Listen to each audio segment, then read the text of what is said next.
महाराष्ट्र के उप मुख्यमंत्री अजित पवार और आईपीएस अंजना कृष्णा के बीच फोन पर हुए विवाद का वीडियो जो है वो सोशल मीडिया पर लगातार वायरल होता चला गया।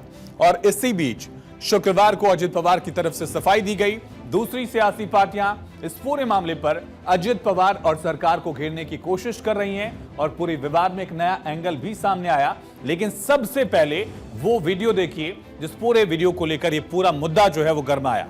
अजित पवार फोन कॉल पर बात करते हैं आईपीएस से, उसके बाद ये विवाद सामने आया। देखिए एक बार क्या बातचीत हुई। मिनिस्टर आपके साथ बोल रहा हूँ, मैं आपको आदेश देता हूँ कि वो रुकवाओ और आप जाओ और तहसीलदार को बताओ कि अजित पवार जी का फोन आया था। डिप्टी चीफ मिनिस्टर ने मुझे कहा सर वो मुझे आप एक काम कीजिए, आप मुझे मेरे फोन में मतलब डायरेक्ट कॉल कीजिए ना। एक मिनट, मैं तेरे ऊपर एक्शन लूंगा। अभी मैं खुद आपके साथ बोल रहा हूँ कि आप मुझे डायरेक्ट कॉल बता दिए। सर मुझे कैसे पता है आप सर समझ रही है सर, जो आप बोल रही है समझ रही है, पर मुझे सुनो मेरा चेहरा तो आपको समझ में आएगा ना। ठीक है सर।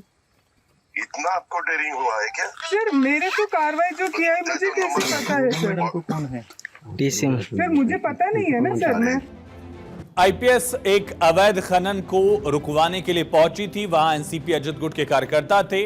उन्होंने बात करा दी उप मुख्यमंत्री अजित पवार से। अजित पवार ने वहां उनको धमकाया कि मैं तुम्हारे खिलाफ एक्शन लूंगा, तो मुझे पहचानती नहीं। इस तरह की बातचीत जो है वो काफी यहां पर हुई और इसके बाद ये पूरा मामला और आगे बढ़ा। लेकिन पूरा केस क्या है ये समझिए। दरअसल आईपीएस अंजना कृष्णा से बात का जो वीडियो है वो वायरल होता चला गया। सोलापुर का मामला है। करमाला में आईपीएस अंजना कृष्णा की पोस्टिंग है। पवार से बात उनकी हुई।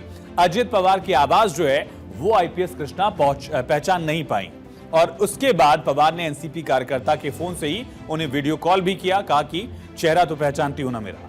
कड़े शब्दों में अवैध खनन के खिलाफ जो कार्रवाई हो रही थी उसको रोकने के लिए अजित पवार ने कहा। मामले में बातचीत का पूरा वीडियो जो है वायरल होता चला गया। विपक्ष तो सवाल उठा ही रहा था, लेकिन एक सवाल यह भी उठा कि अजित पवार के पास तो गृह मंत्रालय है नहीं। गृह मंत्रालय के तहत किसी भी राज्य की पुलिस आती है, गृह मंत्रालय है मुख्यमंत्री देवेंद्र फडणवीस के पास। तो अजित पवार ने कैसे इस मामले में दखल दिया, ये सवाल उठ रहा था। लेकिन अजित पवार ने सफाई दी, क्योंकि ये पारदर्शिता से जुड़ा मुद्दा था, क्योंकि ये अवैध खनन से जुड़ा मुद्दा था और क्योंकि ये दूसरे के विभाग में दखल से जुड़ा मुद्दा था। अजित पवार को सफाई देनी पड़ी। अजित पवार ने कहा कि मेरा ध्यान कुछ वीडियोस की ओर गया है जो सोलापुर में मेरी पुलिस अधिकारियों के साथ बातचीत को लेकर प्रसारित हो रहा है। कहा मैं स्पष्ट करना चाहता हूं, मेरा उद्देश्य कानूनी प्रक्रिया में हस्तक्षेप का नहीं था, बल्कि यह सुनिश्चित करना था कि स्थिति शांत बनी रहे और आगे न बढ़े। कहा मुझे मेरी पुलिस बल और उसके अधिकारियों पर, विशेष रूप से महिला अधिकारियों के प्रति अत्यधिक सम्मान है जो साहस और उत्कृष्टता के साथ सेवा करती हैं। कहा मेरे लिए कानून का शासन सर्वोपरि है। मैं पारदर्शी शासन के लिए दृढ़ता से प्रतिबद्ध हूं, यह सुनिश्चित करने के लिए भी कि रेत खनन समेत हर अवैध गतिविधि का कानून के अनुसार सख्ती से निपटारा किया जाए। ये अजित पवार की तरफ से सफाई में कहा गया। एक तो भ्रष्टाचार वाला पहलू सीधे जुड़ता क्योंकि अवैध खनन का मुद्दा था, लेकिन अब दूसरी तरफ कार्रवाई भी की गई है।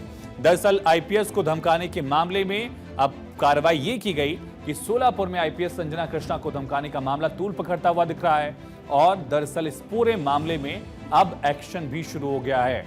अजित पवार की सफाई के इतर सोलापुर में आईपीएस अंजलि कृष्णा को धमकाने का जो पूरा मामला आया उसने तूल पकड़ा और एनसीपी के कई कार्यकर्ताओं के खिलाफ कुरवाड़ी थाना जो स्थानीय है वहां केस दर्ज किया गया।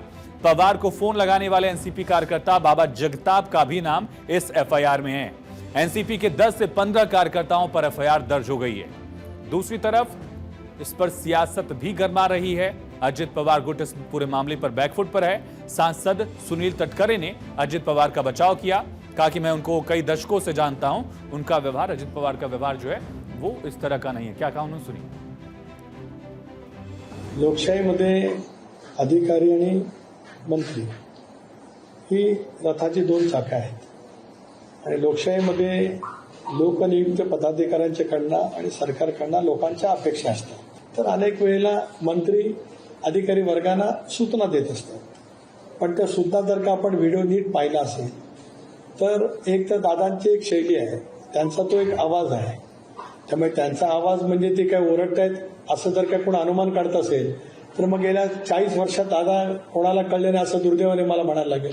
त्यांचा स्वाभाविक आवाज आहे। आता आम्ही जरी बसलो तरी ते त्याच टोनमध्ये बोलतात, त्याचा अर्थ ते काय रागवलेत असं काय मानत नाही।